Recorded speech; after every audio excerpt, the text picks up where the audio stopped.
नमस्कार, चिंतन इंस्टीट्यूट में आपका स्वागत है। आज की इस वीडियो में मैं प्रतिशतता से संबंधित कुछ प्रश्नों को लेकर आया हूं अभ्यास के लिए। यह जो वीडियो है वह बीटीसी में अध्ययनरत विद्यार्थियों, साथ ही साथ सीटेट और टेट की तैयारी करने वाले विद्यार्थियों के लिए बहुत ही महत्वपूर्ण है। और ऐसे विद्यार्थी जो नेट फर्स्ट पेपर की तैयारी कर रहे हैं उनके लिए मैं बता दूं कि यह बहुत ही महत्वपूर्ण है, क्योंकि इसके बाद जब मैं डेटा इंटरप्रिटेशन के प्रश्नों को बताना प्रारंभ करूंगा तो यह जो कॉन्सेप्ट है उसको जानना उनके लिए बहुत ही आवश्यक है। क्योंकि यह जो वीडियो है इसमें मैं बढ़े हुए प्रतिशतता और घटे हुए प्रतिशतता को कैसे निकालते हैं वह मैं बताने जा रहा हूं। और इससे संबंधित जो प्रश्न है वह नेट फर्स्ट पेपर में हमेशा डेटा इंटरप्रिटेशन के प्रश्नों में पूछे गए हैं, तो इसको ध्यान से देखिए। आप ये जानते भी होंगे कि बहुत से जो हमारे साहित्य के जो विद्यार्थी हैं या ऐसे विद्यार्थी जो मैथ बहुत ही कम जानते हैं या मैथमेटिक्स में उनकी पकड़ अच्छी नहीं है, तो वे विद्यार्थी इस वीडियो को जरूर देखें। बहुत ही आसान है। जो प्रतिशतता बढ़ा हुआ या घटा हुआ होता है उसे हम कैसे निकालते हैं, आप इसको देखिए, आसानी से सीख जाएंगे। और यदि आप इसको सीख गए तो डेटा इंटरप्रिटेशन में आने वाले इस प्रकार के प्रश्नों को आप आसानी से आप पहचान कर लगा सकते हैं। जो 5 प्रश्न डेटा इंटरप्रिटेशन में पूछे जाते हैं, अगर उसमें आपसे यह पूछ दिया गया कि किसी एक वर्ष से दूसरे वर्ष में जो वृद्धि हुई है उसकी प्रतिशतता कितनी है, बार बार इस प्रकार का प्रश्न पूछा गया हुआ है, तो इस वीडियो को ध्यान से देखिए। आइए मैं कौन कौन से प्रश्नों को लेकर आया हूं अभ्यास के लिए देखें। तो मेरे पास यहाँ 2 प्रश्न हैं। सबसे पहले मैं बताने जा रहा हूं बढ़ा हुआ प्रतिशतता ज्ञात करना कैसे ज्ञात करते हैं। पहले प्रश्न पर मैं आता हूं। देखिए, पहला प्रश्न है डीजल का मूल्य 45 रुपए प्रति लीटर था, अब उसका मूल्य बढ़कर 54 रुपए प्रति लीटर हो गया। डीजल के मूल्य में कितने प्रतिशत की वृद्धि हुई। अब देखिए, इस प्रकार के जो प्रश्न है आप इसमें देख सकते हैं कि पुराना मूल्य दिया हुआ है और ये नया मूल्य यहाँ पर दिया हुआ है। आपसे पूछा जा रहा है कि जो वृद्धि हो गई उसका प्रतिशतता क्या है, कितना प्रतिशत मूल्य में वृद्धि हुई है। तो देखिए, इस प्रकार के जो प्रश्न है उसको सॉल्व करने के लिए आपको 3 स्टेप्स फॉलो करने हैं। पहला स्टेप क्या है? पहला स्टेप तो यह है कि जो बढ़ा हुआ मूल्य है उसको आप ज्ञात कर लीजिए। तो कैसे ज्ञात करेंगे? आपको मालूम है, आप सीधा सा अगर आपसे प्रश्न पूछा जाए कि पेट्रोल डीजल के मूल्य में कितने रुपए की वृद्धि हुई, तो सीधी सा बहुत ही आसान है। आप कहेंगे कि जो बढ़ा हुआ मूल्य है उसमें से पुराना वाला मूल्य हम घटा दें, तो आप इस प्रकार से निकाल सकते हैं। तो सबसे पहले क्या करना है हमें, पहला जो स्तर है, जो पहला सोपान है हमारा, तो उस फर्स्ट स्टेप पर हम बढ़ा हुआ मूल्य ज्ञात करते हैं। ठीक है, बढ़ा हुआ मूल्य। और कैसे ज्ञात करेंगे? नए मूल्य में से पुराने मूल्य को घटा देंगे। नया मूल्य हमारा है 54 माइनस 45, पुराना मूल्य घटा दिया, कितना आ गया? 9। ये पहले स्तर पर हमें काम करना है। जो बढ़ा हुआ है उसे हम सबसे पहले निकाल लें, वो हमने प्राप्त कर लिया। अब दूसरे स्तर पर, दूसरे चरण में क्या करना है, यह जो बढ़ा हुआ मूल्य है इसे हम क्या करेंगे, इसे पुराने मूल्य से भाग दे देंगे और भाग देकर के एक भिन्न प्राप्त कर लेते हैं। तो दूसरे स्टेप पर हम क्या करते हैं, यह जो 9 बढ़ा हुआ मूल्य है इसे पुराने मूल्य यानी कि 45 से हम भाग दे दें। और तीसरा स्टेप क्या करना है, इसे प्रतिशतता में बदल लेना है। और प्रतिशतता में बदलने के लिए आपको 100 से गुणा कर देना है।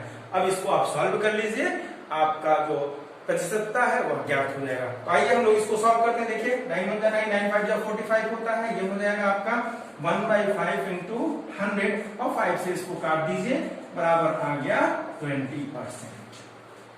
तो डीजल के मूल्य में कितने वृद्धि हुई? 20% की वृद्धि हुई। इस प्रकार से आप प्रश्नों को लगाएंगे। आइए दूसरे प्रश्न पर आते हैं। दूसरा प्रश्न भी ठीक ऐसा ही है। देखें, दूसरा प्रश्न है किसी गांव की जनसंख्या 10 वर्ष पूर्व 25,000 थी, वर्तमान में उस गांव की जनसंख्या बढ़कर 30,000 हो गई। तो बताइए गांव की जनसंख्या में कितने प्रतिशत की वृद्धि हुई। यहां भी हम पिछले प्रश्न की तरह ही सवाल लगाएंगे। इसको भी क्या करना है, सबसे पहले जो जनसंख्या बढ़ गई है उसे हम निकाल लें। तो क्या करना है, बढ़ी हुई जनसंख्या में से पुरानी जनसंख्या को, जो हमारी अब नई जनसंख्या है उसमें से पुरानी जनसंख्या को हम घटा देंगे और जो भी हमें प्राप्त होगा उसे पुरानी जनसंख्या से भाग दे देंगे और उसके बाद 100 से गुणा कर देंगे।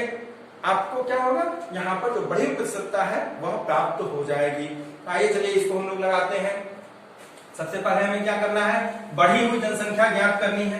तो बढ़ी हुई जनसंख्या ज्ञात करने के लिए अब देखिए मैं शॉर्ट में बता रहा हूं। देखिए बढ़ी हुई जनसंख्या निकालने के लिए क्या करेंगे, नया जनसंख्या कितना है, अब जो बढ़ करके अभी है वर्तमान में वो कितना है 30,000, और पुरानी कितनी थी 25,000, घटा दीजिए। 30,000 में से 25,000 हम घटा देंगे, कितना बच जाएगा 5,000। ये 5,000 आ गया, यही 10 साल में 5,000 जनसंख्या में वृद्धि हुई है। अब हम क्या करेंगे, इस 5,000 को जो पुरानी थी हमारी जनसंख्या 25,000 उससे भाग दे देंगे। चलिए दूसरे स्टेप पर यह हम काम करते हैं, 5,000 बटे 25,000 हो गया।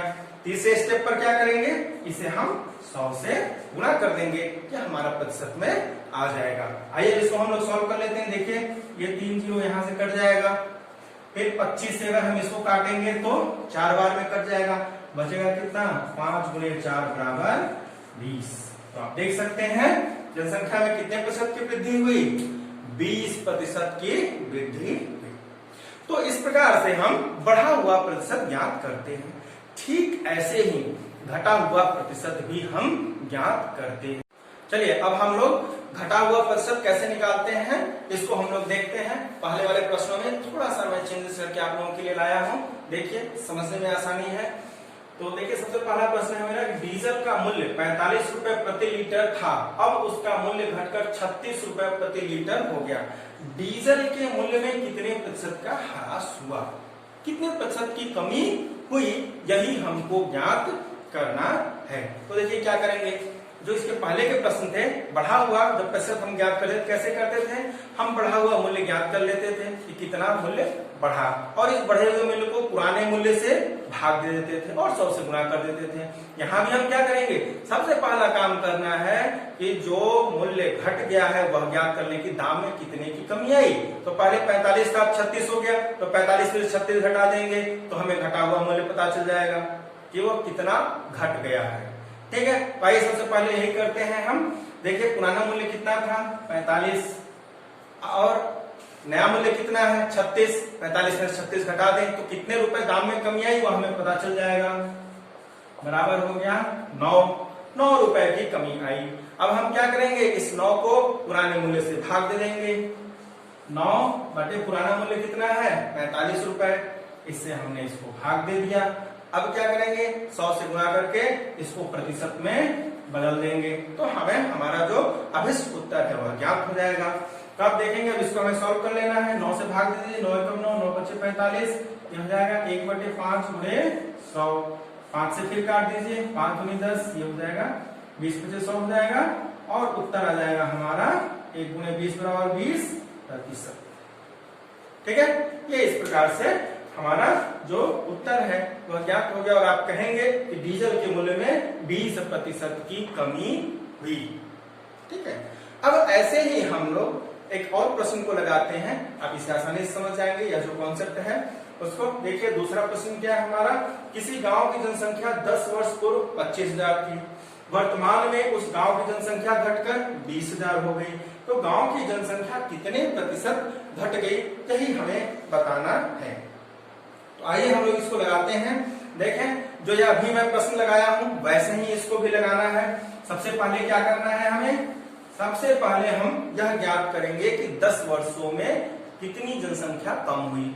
तो 10 वर्ष पूर्व कितनी थी 25,000, वर्तमान में कितनी है 20,000, तो कितने की कमी आई, तो ये आप देख सकते हैं 25,000 माइनस 20,000 बराबर 5,000।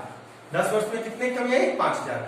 अब यह जो 5,000 आया है इसे हम 10 वर्ष पूर्व वाली जनसंख्या से भाग दे देंगे, तो ये हो जाएगा 5,000 बटे 25,000 और गुणे 100 कर देंगे, 100 से गुणा कर देंगे ताकि प्रतिशत में यहाँ बदल जाए। अब इसको हम सॉल्व कर लेते हैं। देखिए 3 जीरो ऐसे कट जाएगा, और 25 से हम इसको काट देंगे, 25 चौक 100, तो कितना बचेगा हमारा 5 गुणे 4 बराबर 20% की कमी आई।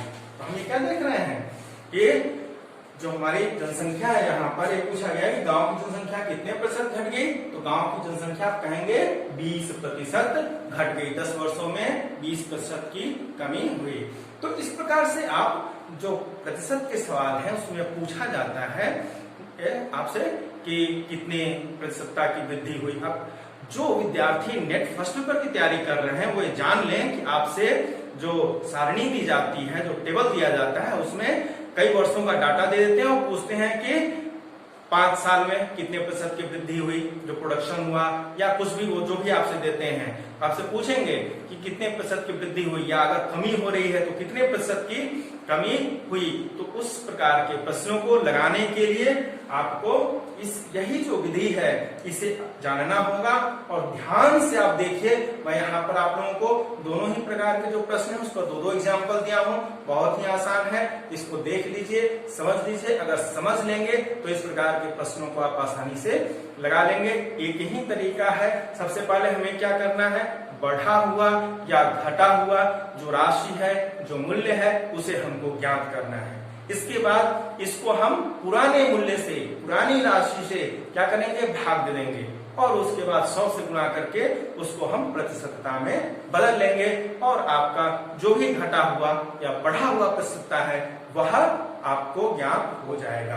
तो इस प्रकार से हम घटा हुआ या बढ़ा हुआ प्रतिशतता ज्ञात करते हैं। तो ध्यान से इस वीडियो को देखिए, बार बार देखिए ताकि आप समझ जाएं, और अगर आप समझ जाएंगे तो इस प्रकार के प्रश्नों को आसानी से लगा लेंगे। हमारी अन्य जो वीडियोस हैं, जैसे मैं अभी तक नेट फर्स्ट पेपर के बच्चों के लिए मैं बता रहा हूं जो नेट फर्स्ट पेपर की तैयारी कर रहे हैं, मैं आप लोगों को अभी जो डेटा इंटरप्रिटेशन है उससे संबंधित 2 कॉन्सेप्ट बता चुका हूं। एक मुख्य रूप से प्रतिशतता को मैं बता दिया अभी, आप इसको देखें। इसके साथ ही साथ रेशियो में बता चुका हूं, अनुपात को मैं बता चुका हूं। अब एक बचा है औसत। औसत जब मैं आपको अगली वीडियो में बता दूंगा, उसके बाद मैं डाटा इंटरप्रिटेशन के प्रश्नों को लेकर आऊंगा। तो यह जो 3 कॉन्सेप्ट हैं, अनुपात, प्रतिशतता और औसत, अधिकांश इसी पर बेस्ड डेटा इंटरप्रिटेशन में प्रश्न पूछे जाते हैं। तो ध्यान से देखिए, जो भी लोग अनुपात को नहीं देखे हैं वह डिस्क्रिप्शन बॉक्स में जाकर के हमारे अनुपात से संबंधित जो वीडियो है उसको आप देख लीजिए, ठीक है, ताकि आप यह जो 2 कॉन्सेप्ट है इसको आप जान जाएं। चलिए बने रहिए हमारे साथ, अगली वीडियो जल्द ही आएगी, उसको देखना नहीं भूलिएगा।